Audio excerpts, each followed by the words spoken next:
Hello everybody and welcome back to another Subnautica video.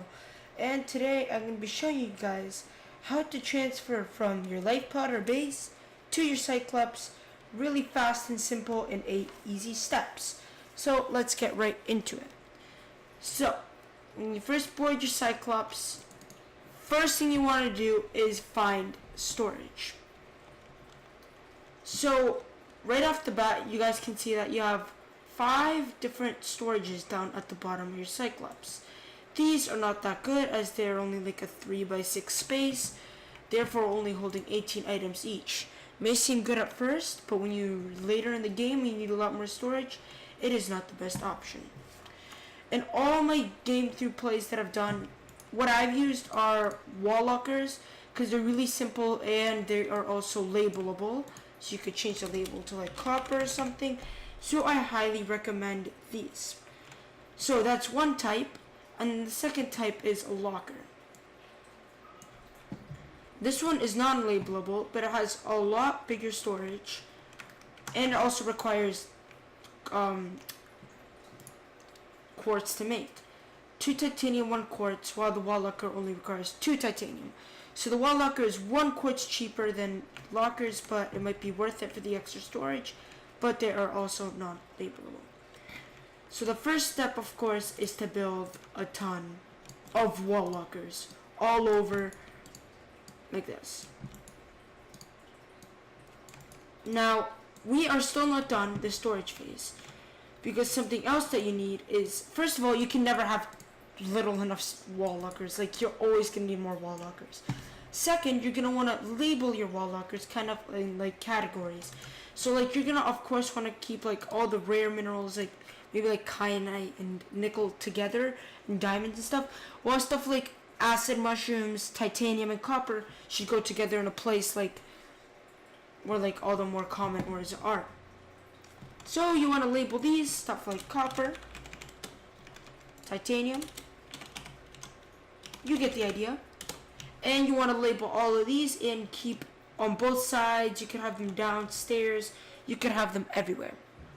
Okay guys, so your next step to transfer from your base to your Cyclops, which is actually phase 2, is to transfer everything. Just doesn't matter where you put it, just transfer everything into your Cyclops.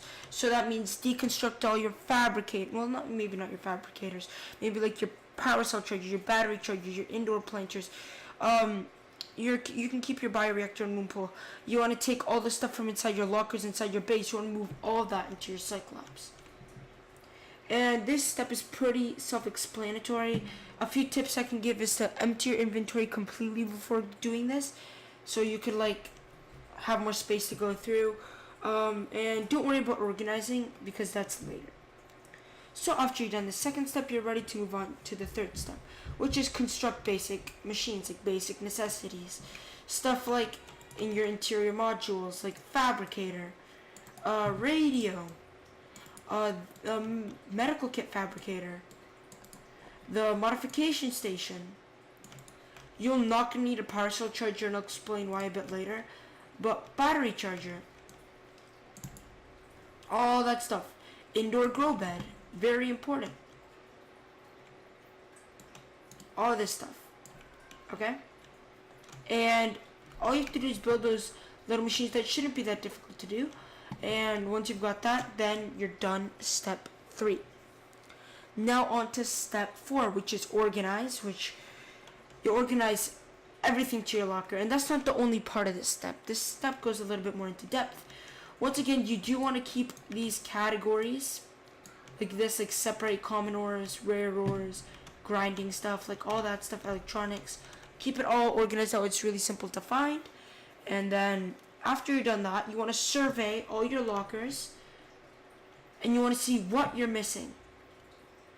Now, one common mistake that people make is don't make like a locker dedicated to wiring kits and then say that you're low on wiring kits and then you have a lot of silver. Like, just make sure that you have enough raw materials to make basically everything in the game, because you never know what you're going to need until later in the game. Now, also, people tend to underestimate titanium and copper usage, it is very important that you have a very high amount of these, because later in the game when you're in the lava zone, it's very hard to obtain these resources and they are needed in high quantities. Okay guys, so now on to step 5, which is food or water. Now, for the food and water stage, the food is pretty straightforward. The water is a tricky part. So for the food, it's really simple. You should already have an indoor grow bed or two. And all you do is just get plantables that can go inside the indoor grow bed, obviously. And that could be stuff like Chinese potatoes you can get from the floating islands. That could be marble melon, which you could also get from the floating islands. Chinese potatoes, lantern fruit. I'm pretty sure it's a Chinese potatoes. But I mostly use lantern fruit because it's really easy. Just pick it, eat it, and you're done. It also gives you water. But marble melon, I'm pretty sure, is the best option. Now, a steady source of water is something that a lot of people have a tricky time doing. And the method that I've come up with, which seems very simple, is all you do is just open up your fabricator and just make a ton of bleach. Now, how you make bleach is all you need is coral tube sample and salt deposit. Coral tube sample, how you get it is all you do is take your knife, your survival knife, and you find one of these coral tubes right here, and all you do is just slice it. Really that simple. In the salt deposits, if you are moving into your Cyclops, you probably should have your prawn already. And it's really easy because all you do is drill large deposits with the drill arm, which I have both of those videos on my channel if you want to go check them out. How to get prawn and how to get drill arm. And it's just very simple to get salt. Even if you don't have a prawn or drill arm, you can just go into the kelp forest and get a ton of salt there in bulk, because there's a lot of it in there, even in the safe shallows, and that is a great way for water. One tip that I can give you for that is keep the water, don't keep it in the raw materials of salt deposit or coral tube, and also the bleach. Don't also make it into water, like right here, sustenance, where is it? Okay, I don't need it. But basically, don't make it into water, into filtered water either, because then you could condense it into one piece for 2 water, because 1 bleach makes 2 filtered water. So if you keep it in the bleach statement, it doesn't take up as much storage, so you can keep it more compact. Okay guys, so once you are done your step 2 of food and water, you're gonna go on to the 6th stage, which is power source, which is one of the most daunting and confusing topics out of them all. So, you may be asking yourself, obviously my beautiful Cyclops isn't gonna stay at 100% all the way through, is it? Because once I'm in the lava zone and I'm at 4%, what am I supposed to do? So the solution is really simple. You are always going to want to carry enough to make a multi-purpose room, a bioreactor as well as fuel, and power cell chargers to charge your power cells when they are low. So you want to have all of that. That way, let's say you're in the lava zone and then you're low. You place down a multi-purpose room. Obviously, you want to have enough to make a hatch too. You go into the hatch, put the bioreactor, power the place up, charge your power cells, sit there for a couple minutes, charge all your power cells up, and you'll be set to go. Another alternative is using either nuclear reactor, which I do not recommend, or thermal power, which it's a little bit better, but it's a little bit less reliable and expensive using titanium, magnetite and stuff. But everybody has their own say, and that is it with the power source statement. Now, to the 7th stage, which is one of the most frustrating stages, is grind. And if you couldn't already guess it, it's basically grinding all the resources that if you had listened to the 4th stage, which is the organizing stage, when you surveyed all your resources, use that to kind of guide you to get what resources to get. And once again, remember, don't forget that you're going to need a lot of titanium and copper for later in the game, up until you get your Cyclops back out. So you're going to want a lot of titanium, a lot of copper, and this is just grind time. You get a ton of silver.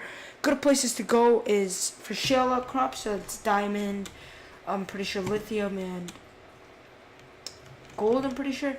You go over to the sea cheddar path, which I haven't made a video on, but you should be able to find it on the wiki, the coordinates to it.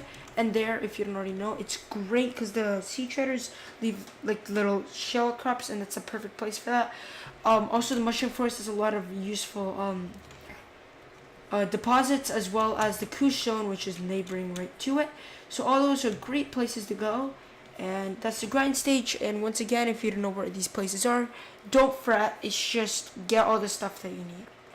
Now the 8th stage, which is no joke, saying goodbye to your base, and you always want to double check to ensure that you've made no mistakes, or you'll pay for it later. Because like I've done this myself before. Like I've left like, I don't know, like a repair tool or something, and like it didn't have any cave sulfur because I didn't prepare enough well either, and I had to go all the way back just to get my repair tool and get some cave sulfur. So yeah, I guess that's it. You say goodbye to your base, yeah, and then your Cyclops is ready. You have your power sources, food, organized storage, all your basic modules.